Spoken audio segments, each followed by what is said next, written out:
been featured many times on CNN, BBC, Sky News. Every time I'm turning on the TV channel, I get to see Dr. Bharat on there.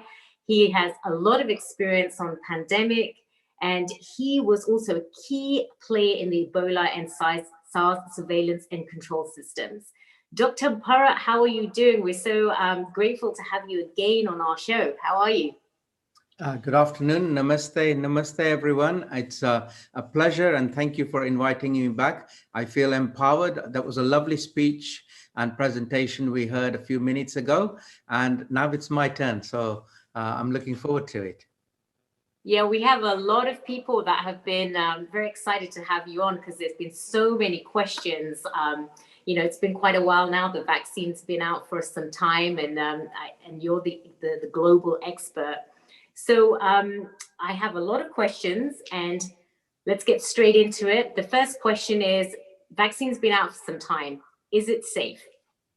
My shortest possible answer would be yes, of course. And just to reassure our viewers and listeners, look, before the vaccine gets started, we put it through the laboratory, the Petri dish models. Then we move it to primate animal models. Then we move it to smaller number of humans in the phase 1 trials. Then we increase the numbers to larger numbers in phase 2 and 3. And then finally, we get this data looked at by independent scrutineers. And then we look and look again. So by the time a vaccine has been licensed, it has gone through many tests and checks. And then it finally gets independent license that it is safe to be given to all the people who are otherwise fit and healthy. We don't want to give them something that may harm them, considering these are fit and healthy people. And one more thing, finally, we also monitor people after we have started to give them the vaccines. So post-vaccine surveillance also continues to make sure that there is no unknown, unexpected outcomes of having had the vaccine.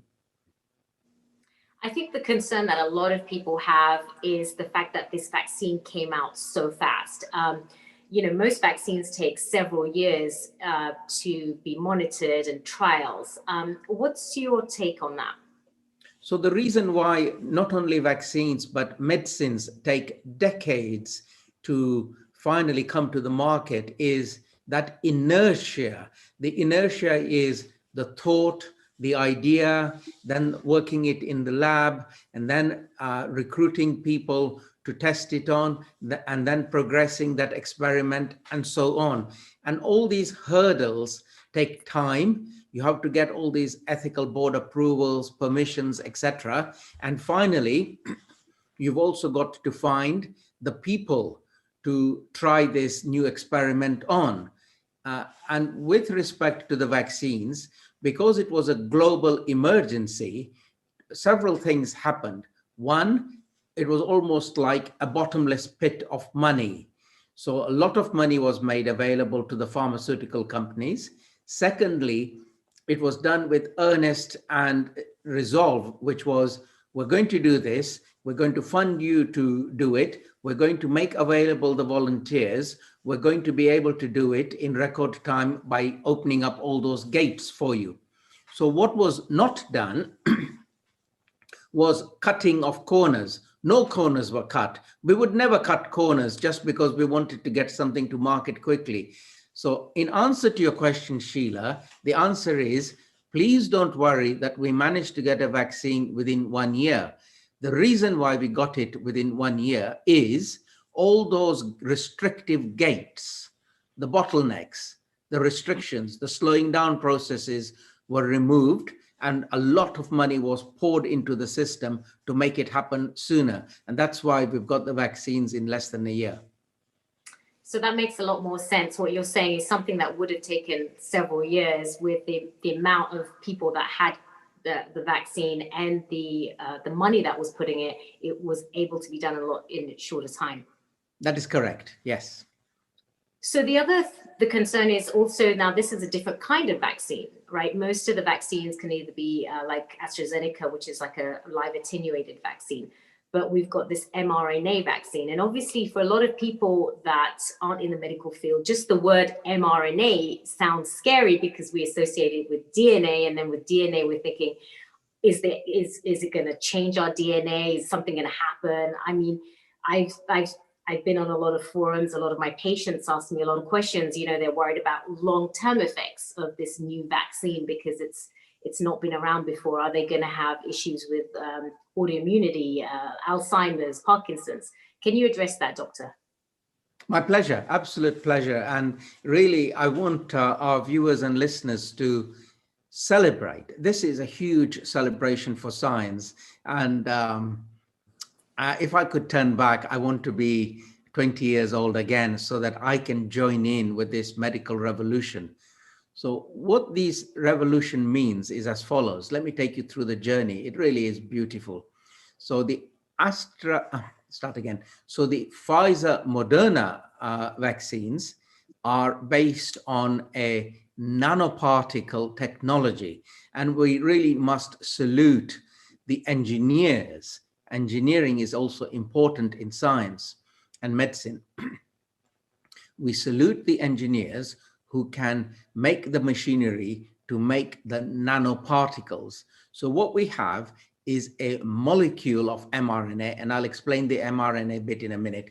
So we have a tiny, tiny, tiny molecule of mRNA, which is then coated with a lipid envelope. And that lipid envelope coated molecule of mRNA is tiny. It's 10 to the minus 9. It's a nanoparticle. And that nanoparticle is stabilized in your vaccine. And it's also augmented, meaning there's other bits put in, other chemicals to enhance the immune response. And that is the injection that we give you with the Pfizer or the Moderna vaccines. And when we give you that injection, those nanoparticles basically get into your cell. They only get into your cell, not your nucleus, just the cell. Having got into your cell, because it's so tiny, 10 to the minus 9, the lipid membrane is dissolved in the cytoplasm of your cell, and then it releases the molecule of mRNA.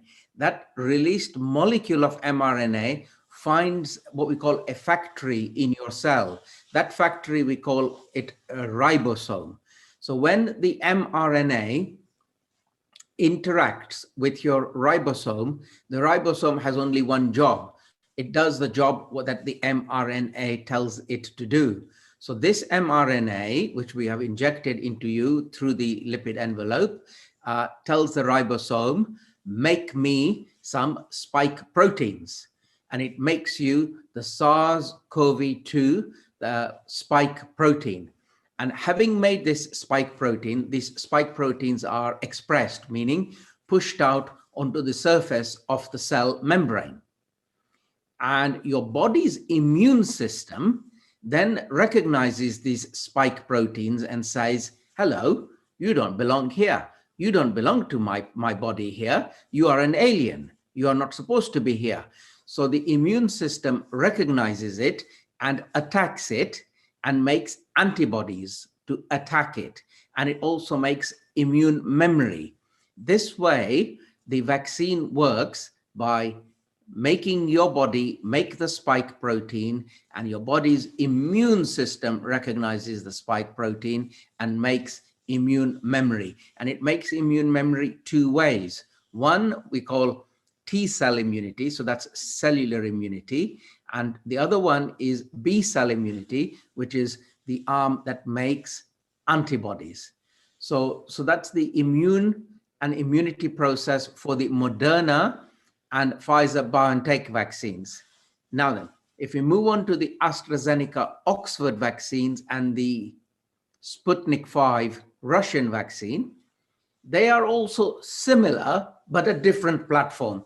The different platform is as follows. They attach the molecule of the mRNA, that's the instruction molecule, that's the sequence. that the sequence in that molecule that we want it to do the work that it does when it meets the ribosome. That molecule is attached to a virus this time. The virus in the AstraZeneca Oxford vaccine is a chimpanzee virus, chimpanzee common cold virus. And what happens is you inject it, the virus has been denatured. So all that the virus does is it's injected into your arm, and from your arm, it makes the journey into your cell. Once it's made its journey into the cell, it does nothing more. It can't reproduce, it can't multiply, it can't do anything. It just makes the crossing. Having made the crossing, it releases the mRNA molecule. That mRNA molecule interacts with the ribosomes and it makes the spike protein. Now then, to answer your questions about DNA and mRNA and all that. So mRNA is mRNA. It's called messenger ribonucleic acid. That messenger RNA cannot turn around and start making DNA. Okay? It only makes the protein that it has been instructed to make. It does not interact with your nucleus. It doesn't go anywhere near your nucleus. So it doesn't have any interference with your personal DNA. It has nothing to do with it. So it is short-lived. It gets denatured very quickly, and it does what it's meant to do. Instruct your ribosomes in your cells to make spike protein, no more, no less. So those are the main vaccines. If I may add, just taking up a little bit more time for completeness, there are other vaccines. So for example, there is Novavax. Novavax is a new vaccine that's not yet licensed, but we expect it will be successful in being licensed. So the clever people at Novavax make the spike protein in the laboratory. So they make the spike protein in the laboratory by bioengineering methods and inject the spike protein under your skin into your muscles. So that's one example. Then there is another example. The Sinopharm, the Chinese vaccine, uses killed vaccine. So it is a bits and pieces of the SARS-CoV-2 virus. It's killed. It's not alive. So it doesn't cause you a disease. It's just arouses immune responses, and then you become immune to that infection. So that's how these vaccines, different platforms, different technologies, all coming together to save planet Earth from SARS-CoV-2. So that my optimism, coming a full circle now, about why I would like to be 20 years again, is these vaccines will also be useful for other diseases. They will either also form vaccines against things that we have not succeeded so far: malaria, dengue, a better TB vaccine, and also better bespoke treatments for cancers and so on, and protein deficiency, genetic disorders, etc. So we expect lots of developments from these new platform of vaccines. Sorry I took up so much time. No, I think that's really important to clarify, because so many people are just concerned about it being new technology. But that study of the mRNA vaccine, is that a new thing, or has that been many, many years and we're just kind of hearing about it recently?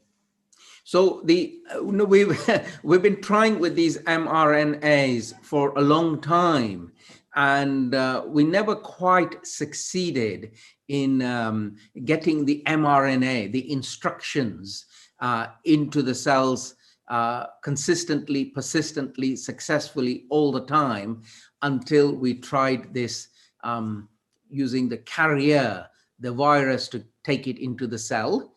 That's the AstraZeneca Sputnik one, or you coating it in lipid biofilm and making it into a nanoparticle and then getting it across. Now we have succeeded, and having succeeded, we can do other things. So it has been around a long time. It's not so brand new that we should be concerned about these things in the future. No, not at all. Now, you do mention that this the virus that's out there is the spike protein. It's got a lot of spike protein. Now, I'm hearing that things are changing. Is the spike part of the protein changing, or and the reason I ask that question is, are these vaccines going to be effective for the new variants that are coming out? Yeah, it's a very good and important question, Sheila. So I'm pleased that you're asking it. Let me digress and take our viewers and listeners through it. So these viruses are RNA viruses, ribonucleic acid viruses, and they change and make mistakes. That's the thing. So when they multiply, meaning when they reproduce, when they are reproducing, they haven't got good checking systems. So they make mistakes. And those mistakes are what we call mutations. So they make these mistakes throughout its RNA. It's not only here, there, here, but we are interested in the critical areas of the virus where the mistakes are made. So the critical areas are where the virus attaches itself to the human cell. So that is a critical area. So imagine this. If there was a mutation, such a severe mutation that it found it difficult to attach to the human ACE2 receptor, in that case, it would be end game, the end, because the virus now no longer can infect human beings. That's one outcome. So on the other hand, the mutation, meaning the reproduction mistake, may be such that it's all random chances, by the way. It's random chances and selection as well. So it's a combination of two. It's selection pressures and random chances. I'll address what selection pressures mean in a minute. So if, on the other hand, a virus is making reproduction mistakes, and the mistake happens to be a very good fit for a human receptor. In other words, the key that goes into the lock now goes in smooth, slick, smooth as ever, silicon greased, lubricated, and it goes into the lock and it smoothly opens the lock. So that's the same analogy. If that mutation is that it attaches to the human cells better and can infect you better, then of course we are concerned, because now we have a virus that has become easier to infect you because it finds your ACE receptor a beautiful, a better, a more easier, more excellent fit. And this is the variants we're talking about. So the variants have evolved. The one in the UK has evolved to be more infectious, not more disease causing, not more severe disease causing, but it finds it easy to infect you. And because it finds it easy to infect you, one. Number two, it infects the upper respiratory tract, back of throat, upper area here. And number three, it releases, as a result of two, meaning upper respiratory area, it releases a lot more virus particles. So if you are standing next to somebody who is infectious, before they would be releasing, say, hypothetically, tens of hundreds of thousands of virus particles. But in this case, with the new variant, they're releasing millions and millions of these particles. So if there are millions of them being released, it's easier to get caught by a larger number of virus particles and therefore get infected by it. So the reason why we've seen a spike in number of cases is a more infectious strain. And now, I mustn't use the word strain, more infectious variant. More infectious variants from different parts of the world have arrived, and they've made the case numbers go up. Final, one more bit, and then I will pause for a breath. So we are also interested in the biological structure of the spike protein. So when the mistakes of reproduction happen, the spike protein also changes shape. That's the biological structure. Now, if the shape change is significant enough, and remember, we're dealing with shapes. So if the shape is like this, and then it becomes like this, if the shape is significant enough, the antibodies that you got from immunization may not work against the new shape. And if they don't work against the new shape of the spike protein, then you've got reduced immunity against this new shape. And that is the headache we're dealing with at the moment. So the answer is that some of the vaccines, the AstraZeneca people have already said it, that maybe they're less efficient at eliminating or tackling the infection from the South African variant of the SARS-CoV-2 virus. Now, we need to be careful about not allowing such variants to emerge so that it negates and nullifies the heroic efforts of developing the vaccines and vaccinating millions of people. I'll stop there. So the concern is the shape changing, basically. But so far, is the shape changing that much, or are we still? Does it seem like it's going to be okay with the vaccine? So the answer is we are very watchful. So the shape change for the South African variant appears to be of concern, in that the AstraZeneca group have said that it is not as effective as it could be, should be. So we are concerned. I'm not saying that the vaccine's effects are now nullified, zero. What I'm saying is, if it was in the past 85, 90% effective, it is probably now 60, 70% effective in eliminating it. So it is able to eliminate it, but not as well as it could do. So even if you had the vaccine and you had one of these, say, South African strains, you would still have a less likelihood of having a severe COVID reaction, correct? That is correct. So we feel the vaccines still protect you from the end game, which is the one that we all worry about. The end game is severe disease. And if you have severe disease, you could end up being on a ventilator. And if you are on a ventilator, your chances of not coming out of it are very high. 40% or so people don't make it out of a ventilator. So what we want is the vaccines to prevent you from getting to that stage, severe disease.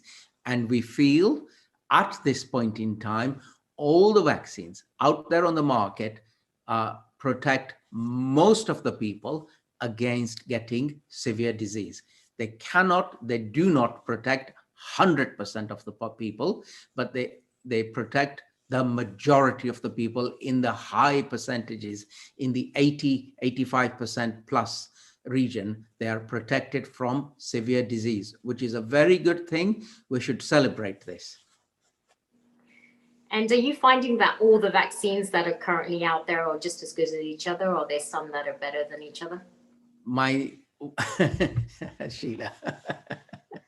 I guess you can't really say that, right? No, you're taking me on a shopping trip to see which car to buy. So my answer is, it will be lovely to find out which one is a super duper turbocharged vaccine. Time will tell. Research will tell us. At this point in time, my advice would be they all work, hand on heart, they all work, and they're all going to protect you and save your lives. Please don't go shopping for the vaccines. The first one that is offered to you, take it. It's very important that you are protected. It's very important that you don't go shopping because you think the Moderna one or the Pfizer one or the AstraZeneca one or the Sputnik 5 one are better. They all do the job. You see, we can't go shopping anymore because the shops are closed. So, hey, we just wanted a little bit of excitement to see if we could go shopping for some vaccines. That's true. Mm. So as far as the vaccine and the doses, how important is it to get that second dose exactly the time that is they tell you? And the reason that I bring this up is here in the US there is a concern that the first batch are getting vaccinated and the second batch of people aren't getting vaccinated. So there's a worry that there might be a delay in getting that second dose. So as a practicing public health doctor and somebody who has done a lot of pediatrics, and I was also a GP before that, so my journey of being a clinician is long and varied. I know I've been giving vaccines for years, decades, and empirically talking and empirically working it out, the first dose induces immunity. It accelerates what naturally happens in biological systems anyway. The second dose boosts your immunity. So if I were to give the second dose later, will it reduce my immunity? No. So very earlier on, I started promoting that in the middle of a crisis, what should the UK government do? And I said, well, instead of using first dose followed by 4 weeks delay, second dose, take that aliquot of 2 doses per person and double it. Instead of giving it to one person followed by 4 weeks and that same person gets the second dose, increase the interval, right? And that way you immunize twice as many people as fast as possible, as quickly as possible. And that way you save more lives. So the United Kingdom government taking that line of immunize with 1 dose as fast as possible, as many as possible, is a good idea. And giving you your second booster 3 months later is not going to disrupt your immune system or your immune making process. It's not going to give you suboptimal immunity or any of that concern. In fact, to prove my point, we thought this, many of us thought this empirically, but the research was then done and published in the Lancet recently that actually giving the vaccine at 3 months interval is not a bad thing at all. In fact, it is a good thing. So people who are worried that I should have received my vaccine at the 3-week interval, I'm now receiving it at 3 months interval, don't worry about it. It's good for you. Finally, let me explain to you why when pharmaceutical companies, they make drugs and vaccines and other things, they make it to a formula, give it here and then interval and then give it here. It costs them a lot of money to also alter their data sheet to say you can give it at this point and you may also give it at the 4-month state or at the 5-month state, etc. It costs a lot of money and a lot of bureaucratic headaches to change that data sheet. So they say what they say when they say it, but it doesn't mean that you are rigidly bound to, I must give the first dose here, followed by 4-week interval, and then here. You can vary it, which is what the UK government has done. But the only concern is obviously the second dose gives you the highest level of immunity, right? So it's a boost. So it's not a concern at all. So what it is when I give you the first dose, that is the magic. So after I have given you your first jab, your first vaccine, that's when the magic starts. And within 3 weeks of having received the first magic, your body has already started to make immune memory, etc. And when at the 3-month stage, I reintroduce that virus signature into your system, I'm only giving your immune system another kicking to say, I'm back again. You better make some more immune memory. And remember, I'm the bad guy. That's all we're doing, you see. So we're boosting immune memory. Your protection starts 3 weeks after your first jab. How long does it, I mean, how long is that protection for? I mean, if you take your second dose like 6 months or 8 months later, is it just gonna wean down because it hasn't had its booster? Yeah, it's a very good point. So I was asked this recently, and I said, well, okay, let's work this out. So say I was given my booster at 4 months instead of 3 months. Is it the end of the world? No, of course not. Your body will still remember what was done to you 4 months ago. What if I was given it at 5 months? I think it will still work. What if I was given it at 6 months? I think it will still work. Of course, there becomes a law of diminishing advantage the longer I leave it. But we don't really know. But if I was pushed into a corner and said, doctor, if I got my second jab at 6 weeks, at 6 months, what are the consequences? I would say minimal, right? Minimal, absolutely minimal. If I was given the second booster at 2 years interval, I might say maybe your immune system won't benefit from it as well as if it had been given earlier. So these are sort of theoretical debates and discussions, but the fact that I've delayed it by 3 months is clearly shown that it works. If you delayed it by 4 months, I'm willing to say, of course it will work. If you delayed it by 5 months, it will still work. I want people to feel reassured the delay in the second jab does not mean you've got a suboptimal immune response. And what about the mixing of vaccines? Because there's, there's some studies now that are saying, some people taking the Pfizer first and then the AstraZeneca one second is actually it's better. What's your take on that? Yeah, it might be better actually. Who knows? But when I have been struggling to get young surgeons to be seroconvert against hepatitis B vaccine, sometimes they have 3, 4, 5 of one brand of the Hep B vaccine and they never seroconvert. And then we used to tell them swap brands and let's see what happens. And when they swapped brands, lo and behold, they seroconverted straight away. So with respect to, say you received your Pfizer vaccine first, and now I've got to give you an AstraZeneca one, what are the consequences? Nil, zero, none. Look, we used the nanoparticles in the first instance to induce immunity.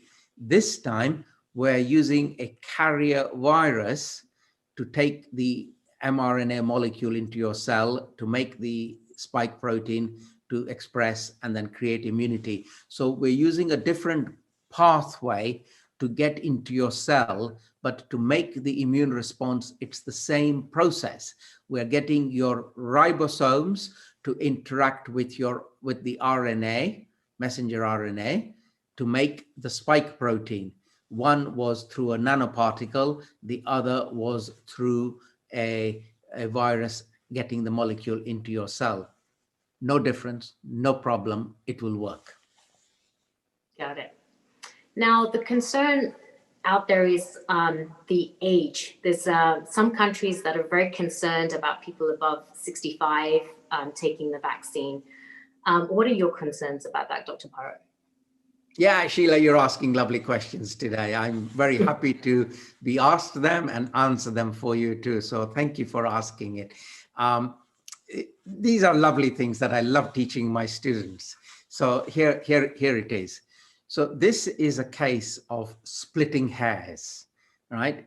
This is neither party is wrong, but there's a lot of hair splitting and the media love to see the divide and they like to make it look like it is the Grand Canyon of a divide. It isn't. Here goes. So empirically speaking, meaning, working it out from first principles and theory, etc. The UK government says, the UK regulator, not the government, the regulator says, on balance of probabilities and biology and how these things work, we expect it to work in the older age group as well. Whilst in the emergency of developing the vaccine and bringing the vaccine to the market, the AstraZeneca people could not do extensive trials in the older age group to see that it truly worked. But we feel on balance of probabilities and biology and how it's working that it will work. So the regulator, the MHRA, says, yes, I say, yes, go for it. The European governments individually say, we haven't seen the evidence that it works, therefore we're not going to use it. Neither are wrong. It is a question of semantics. So absence of evidence is not evidence that it doesn't work. It's just that the evidence is absent. But it's not that the evidence says it doesn't work. It's absence of evidence. So because of the absence of evidence, but biological plausibility, the UK regulator said, use it. Some European regulators said there is absence of evidence, so we are hesitant to use it.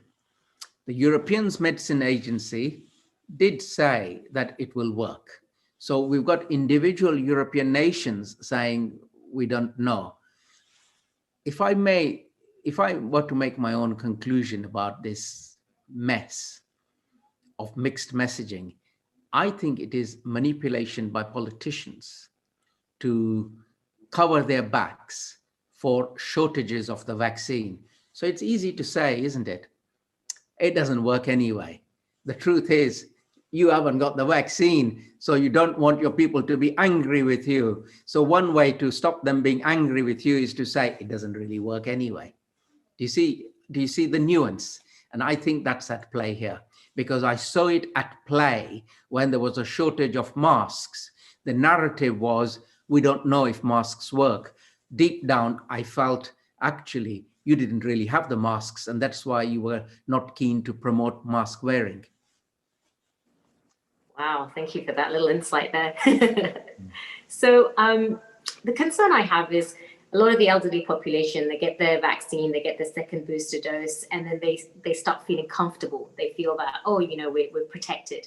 Is there a way of testing antibodies after you've had a vaccine done to see that you actually have immunity? Yeah, but I wouldn't go down that path, and it's not a precise test. So that's first item. It's not a precise test. And because it's not a precise test, it's a meaningless test. In other words, if I were to take a blood sample from yourself, myself, others, and find no antibodies in there, does it mean I'm not immune? Does it mean I am immune, but I didn't find the antibodies? We don't know. We haven't got a precise test which tells us you are immune, because I took this test and I found this marker inside your blood to tell me you're definitely immune. So it's an imprecise test. It's a test that has never been developed, so we don't know. Now, look, this is why I'm saying it like this.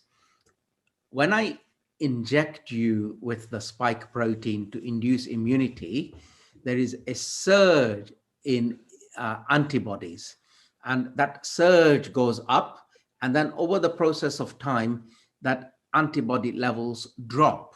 That's how normal things work.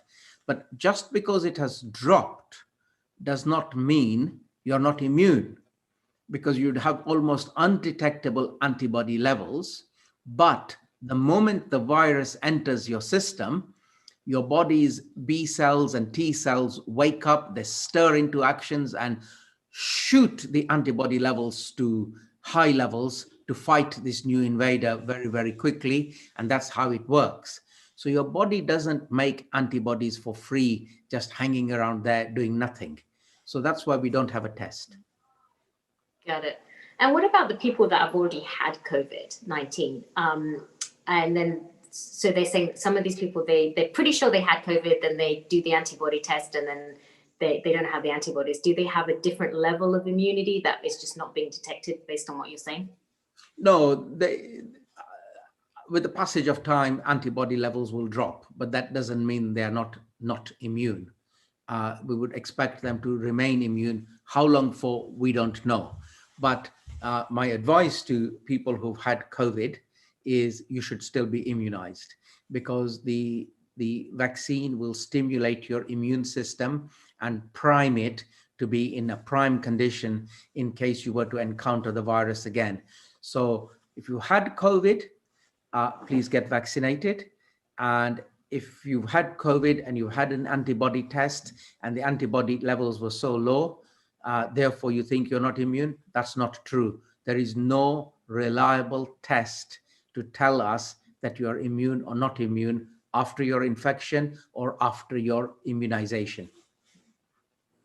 Well, thank you for clarifying that. This has been a really great conversation because you're answering so many questions that so many people have out there. Now, as far as there are some people that have been recommended to not take the vaccine because of some autoimmune conditions that they have. Now, what are the options for those people? So there are very few people to whom I would say, don't take this or that. Let me start with that. So if you have severe, extensive allergies to a number of things, then we recommend that you don't take the Pfizer vaccine. Okay?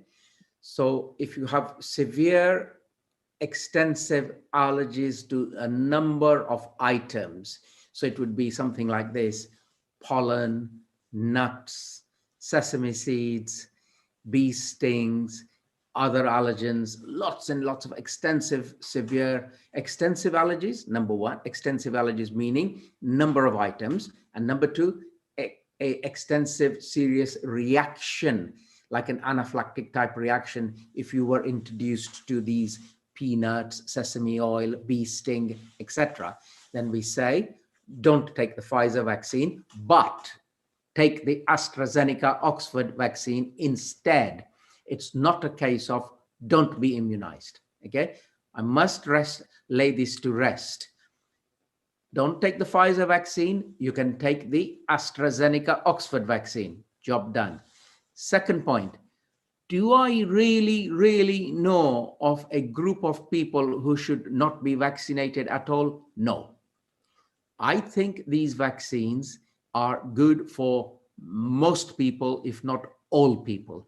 So this is, again, wonderful new vaccines that have been developed on modern, fancy, clever platforms, whereby I feel, as far as my knowledge goes, most people, all people, can benefit from this vaccine. I do not know of any group of people who should not take it. One more thing. Of course, I know that in some groups of people, the vaccine may not be as effective, but that is not the same as don't take it.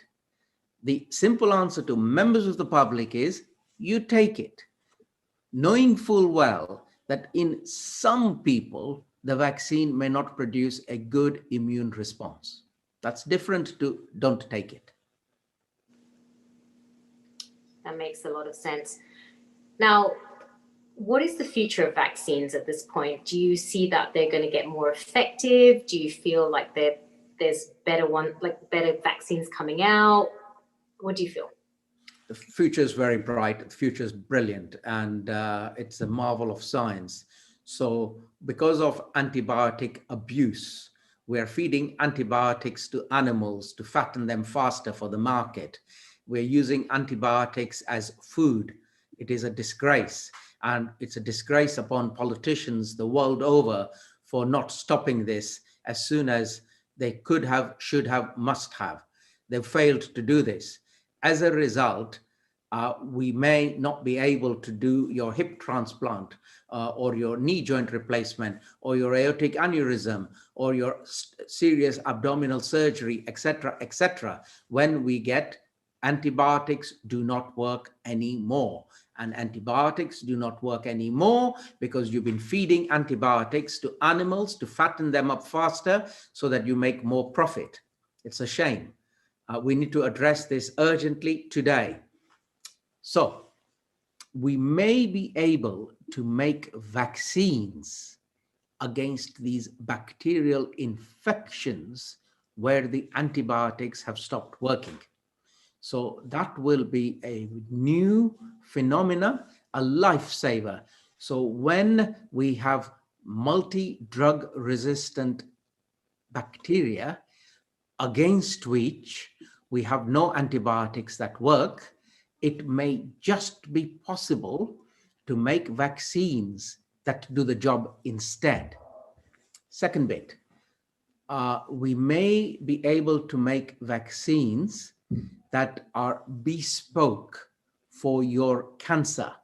So say you have a cancer, and then we make a bespoke mRNA vaccine to boost your immunity against that cancer growth.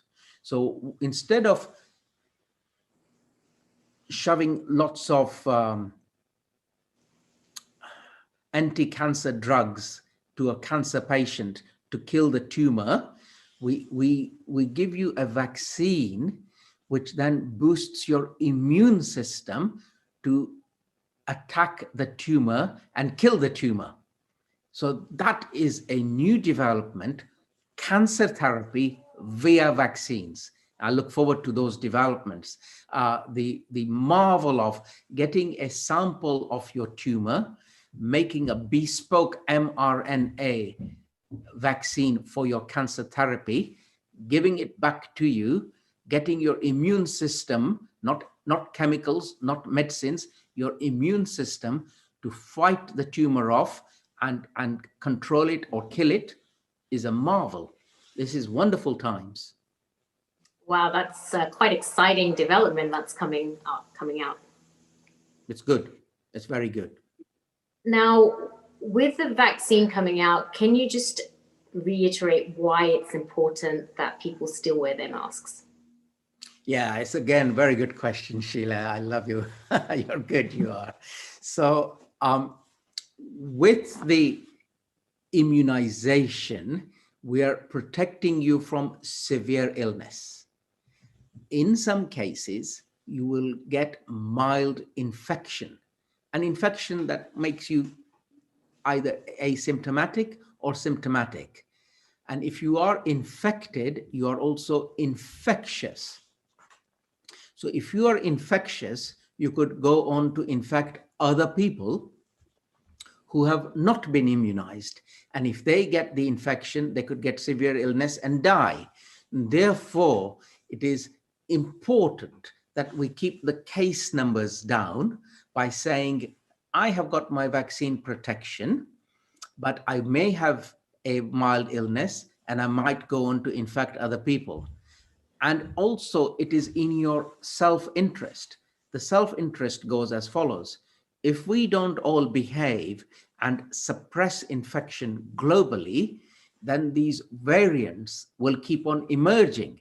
And if the variants keep on emerging, one of these variants could come out which knocks everything out, and we are back to square one.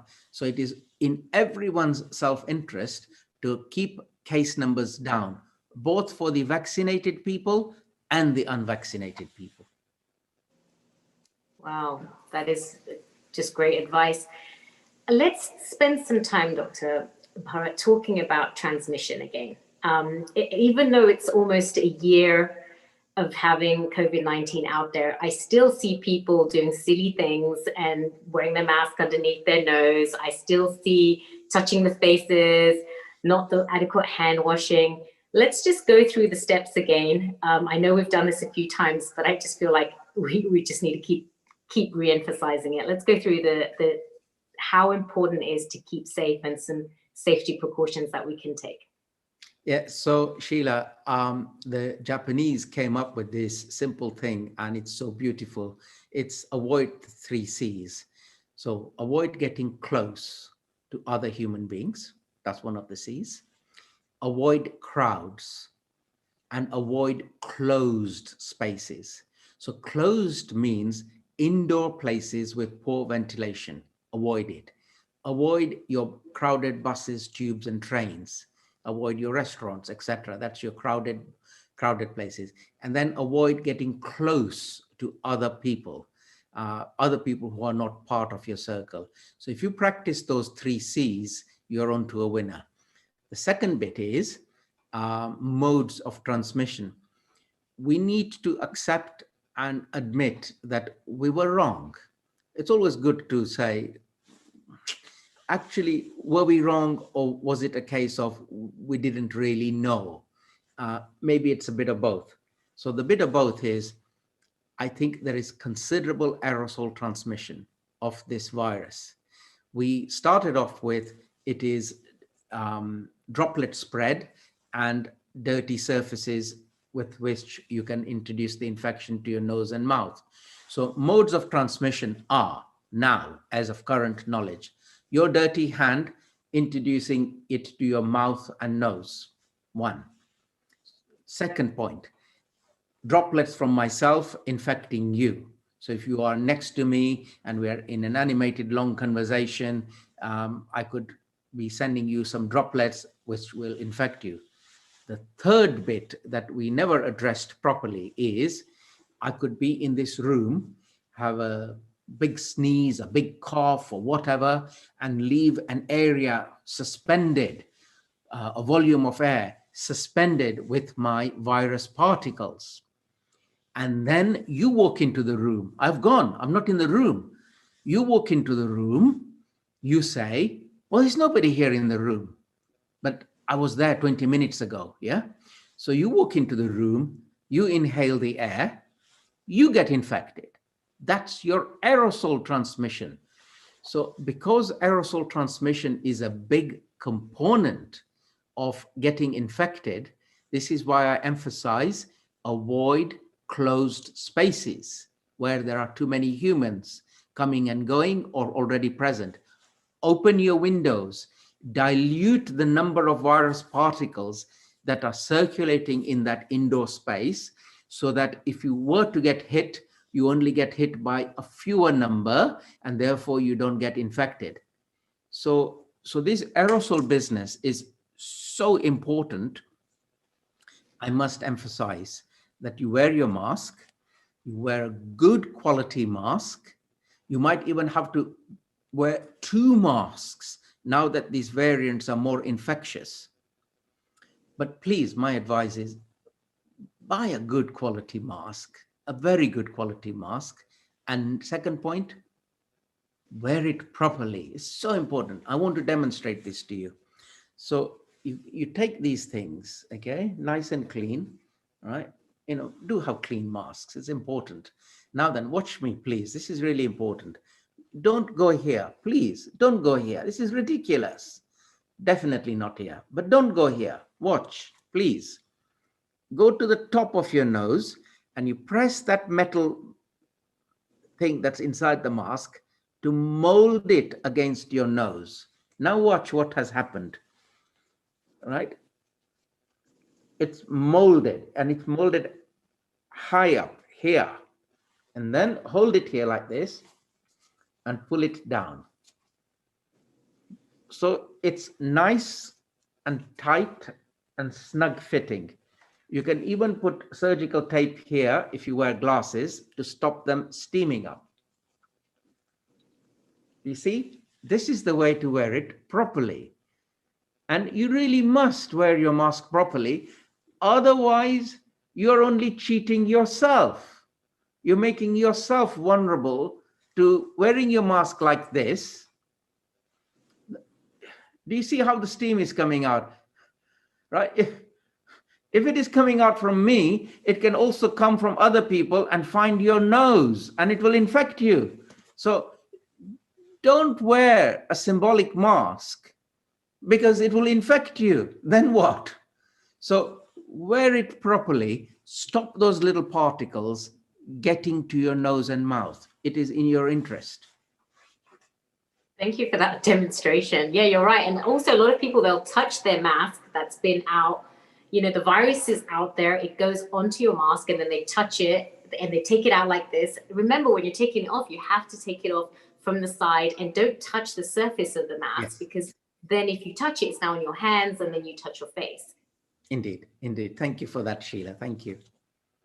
Are you finding now that the COVID-19 has been out for so long, that there's more information about how long it is suspended in the air? So, for example, if someone walks in and does sneeze or coughs in the air, and then you walk in, how long do we think it stays airborne? There are various learned journal publications on this matter, and it can range to, from a few minutes to up to 3 hours. So this idea of it being floating in the air, invisible but present, has to be taken seriously, and it could be up to 3 hours, which is quite serious, really. So there's plenty of literature. People can look it up in learned journals. Different studies report different times. 3 hours seems like a really long. That's a huge amount of time. I mean, that means that it must be very contagious if you've got 3 hours of just sitting in the air. Now, we also feel it's an element of resuspension. That's the other thing that we need to bear in mind, that, it lands on a surface, and then there is turbulence, and then there is drying out. And as it dries out, the heavy droplet that dries out becomes the new droplet that is now airborne. So, this is simple physics, which we were sort of switched off to. We switched our brains off to. A heavy droplet falls down, fine. But a heavy droplet can become a small droplet as it dries out. And as it dries out, and it's now become a tiny droplet, it can become airborne. It can be resuspended into air. Basic fundamental biology and physics and aerodynamics. Which also is a concern if it's landed somewhere and then you wipe that surface down thinking you're cleaning it. If you're not wiping it correctly, you could make it airborne again. Correct. And I feel very sorry for people who are on very low wage, minimum wage, poorly trained, poorly equipped, poor PPE. I'm referring to cleaners and people who maintain these buildings and things. They should get the best PPE, etc., to protect them, poor people. I feel very sorry we don't treat our workers with dignity and care and sympathy and care that we really need to give to fellow human beings.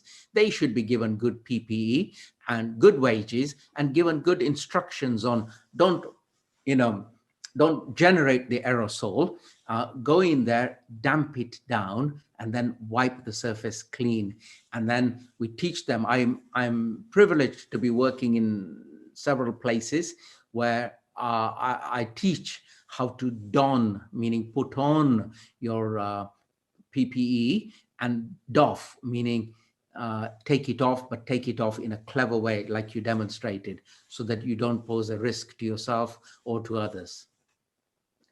For the general public that don't have the proper PPE, for example, the N95s, which have been proven to be quite effective, they are saying, like you mentioned, the double masking, but the double masking still has to be 2 good quality masks. Can you elaborate a little bit about what makes a mask good quality? So what we need is a mask that is going to fit snug over your nose, under your chin, and it is tight fitting, number one. Number two, it has to have a water repellent outer layer. So the outer fabric is tight weave, in other words, small, tiny pores, and it holds them. So in other words, it doesn't sort of lose its efficacy after 6 hours use. So it's water repellent fabric on the outside with tiny pores.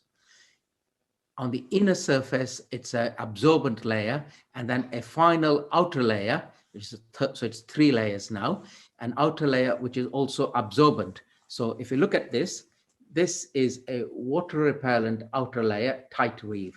Then inside here is a absorbent layer. And then inside this layer is another layer, which is also absorbent. So you need at least a 3-layered, 2 layers on the inside absorbent, and an outer layer, which is water repellent and a tight weave.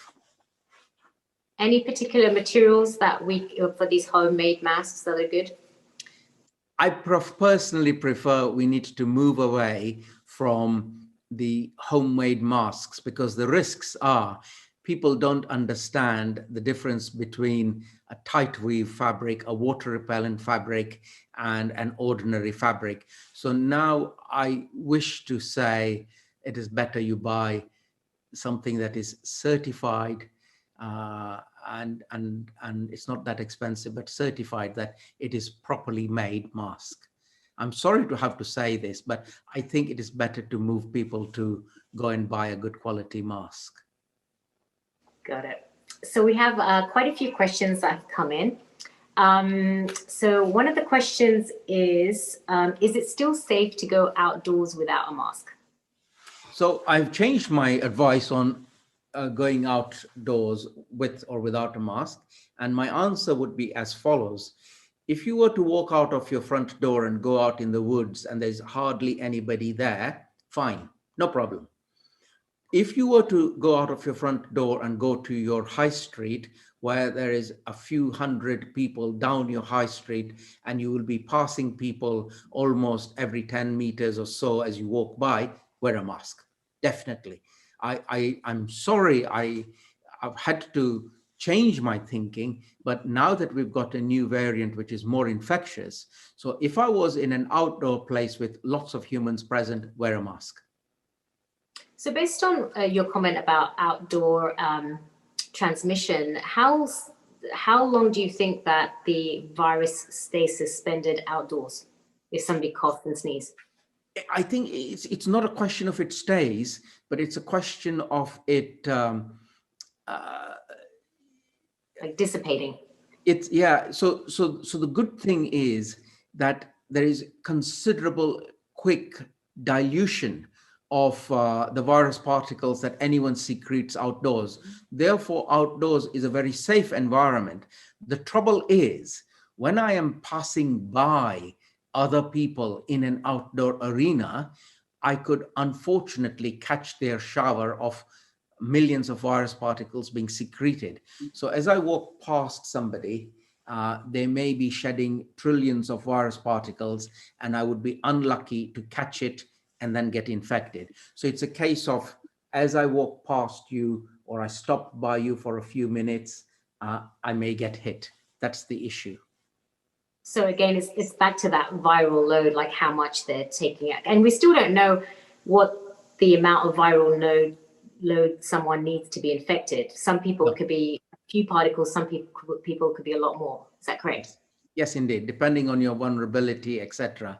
But the basic rule of thumb would be the greater the viral load, the greater the probability of getting severe disease. And the interesting thing is globally now that they're doing so much research on all, like even the genetic component, like some people have more predisposition to getting severe COVID than others because of their genetic component. So I guess time will tell. We'll be getting more data, more information. I mean, we've already seen so much information in literature coming out in the last couple of months. Yes, so I don't think there is the big genetic element. I think there is a big element of human factors that make you at greater risk of severe illness. One of the human factors is poverty. So if you are poor, the sequence of events that happens to poor people makes them more likely to get infected and then severe illness and problems. Let me elucidate more. So if you are in a poor occupation or poor circumstances, you're more likely to work in more at-risk jobs.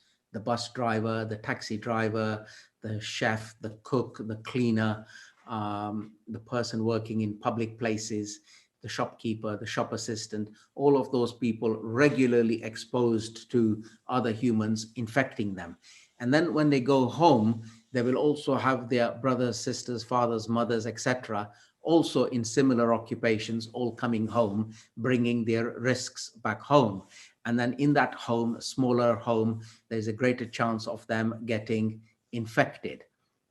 Then the other reason is that when you are poor, you also have poverty of nutrition and diet and and all those other things. So if you have conditions like diabetes, blood pressure, heart disease, etc., your chances of severe illness if you got infected increase. So it's all those items that target, for example, in the UK, the Black, Asian, minority ethnic group of people. The bottom line is poverty. Poverty is the killer, and it is a failure of government to gaslight. On the one hand, we have a problem with BAME people, but on the other hand, not to say, well, actually, the bigger problem is poverty, right? And take that thing, it's not only BAME people, but it is all people.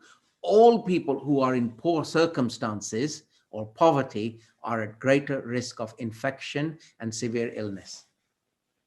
Absolutely. How do you explain, Dr. Barrett? Sometimes there's these cases where you have a whole family and someone's infected, comes in, spending time with the rest of the family members, they're eating, staying together, but then some members don't get infected and some do. Yeah, it's a conundrum, and it's a lovely question of you to ask again. And it really is a conundrum. We don't know, is because I've come across this, and difficult to explain. Could there be some sort of, you are together but you're not together, or could it be that other people who are not part of your group are easier to infect you by? And I think there's both of those at play here, which is within your own group. So we've got husbands and wives together. Husband is infected, and by amazing observation, the wife doesn't get infected. How come? On the other hand, the visitor comes into the home and he manages to infect the whole home. Why that? There's a lot to learn. Yeah, I've noticed that with my patients. So, that's why I thought maybe there was a genetic component that we just didn't really know about. So we have a couple more questions, which is, Dr. Bharat, does steam help if somebody has COVID? Steam inhalations. So we have no scientific proof that it helps. That's the answer. Having said that, if you think about it, it's a mechanical process whereby there's lots and lots of secretions, your airways are blocked, it's blocked by mucus and secretions and so on. So my answer to you would be as follows. No evidence that steam helps. On the other hand, if you feel subjective, feel good, you feel better after inhaling some steam and some vapors and all those things, be my guest. I'm not here to be restrictive and say don't do it, etc. I don't think there is any evidence of harm. Otherwise, I would have said don't do it. So, but I have no evidence that it helps. But I have knowledge that people feel better by having used it. And I say, if it makes you better, be my guest. Got it. The other question we have from our global audience out here, we have a question on selenium and vitamin D. How effective is it in helping with COVID? Yeah, so it's a lovely question. We've not got evidence that it's the vitamin D deficiency that causes you to have poor outcomes. But what we do know is that you do need good vitamin D levels to maintain good overall immune responses to a range of infections and illnesses. So it's a case of you should always be topped up with all your vitamins and things to maintain good general health. Therefore, make sure you are either eating well, having enough exposure to sunlight, or taking supplements. But am I saying that you need to take supplements so that it protects you against COVID? That's different. I haven't got that evidence. So this applies to both your vitamin D and your zinc and your vitamin C and your selenium. Now, selenium is very interesting. I've always been interested in selenium, and selenium gives me a pointer to Your diet should be as varied as possible. It should be of greens, vegetables, berries, nuts, ferment, and a little bit of protein. And if you had all of those big variety of diet, you will pick up your selenium that way. Brazil nuts are very good in selenium. And I'm not asking you to eat Brazil nuts every day, but if that was a part of your regular intake every few weeks, etc., it will do you good. Well, thank you for clarifying that. This was such an amazing session. We could probably talk for hours and hours, and there's always so many questions coming in. So hopefully you'll be coming back again and having another session and giving us another update soon. On the final words, is there anything that you would like to share? I know you're very passionate about many things when it comes to the vaccine, the global distribution, and so many things. Is there anything that you would like to share with our global audience? Healing Our Earth touches over 174 countries. So what would you like to share, Dr. Bharat? I would like to say that humanity is wonderful and we can be the force for good, and we need to push our politicians to do the right thing. So I'm really pleased and very proud of India giving its vaccines to other countries. We should encourage other countries, especially the richer Western nations, to donate the vaccines to other nations as well. Encourage politicians to enable creation of plants to manufacture the vaccines at speed. It's not a case of we will get around to it. You must do it now, immediately, within the next 6 months, to make vaccines under license and royalties, to make it available to all of humanity. And finally, and this is really, really important, we are in this crisis because humanity messes with nature. If we wish to prevent further disturbances of nature and emerging new nasty viruses, then we must play the prevent card. Prevention is better. So you can spend billions of pounds preventing the emergence of new viruses. And if you don't want to do that, you will pay the price of spending trillions and trillions and trillions of pounds like we have after the virus emerged. So prevention is good. Don't mess with nature.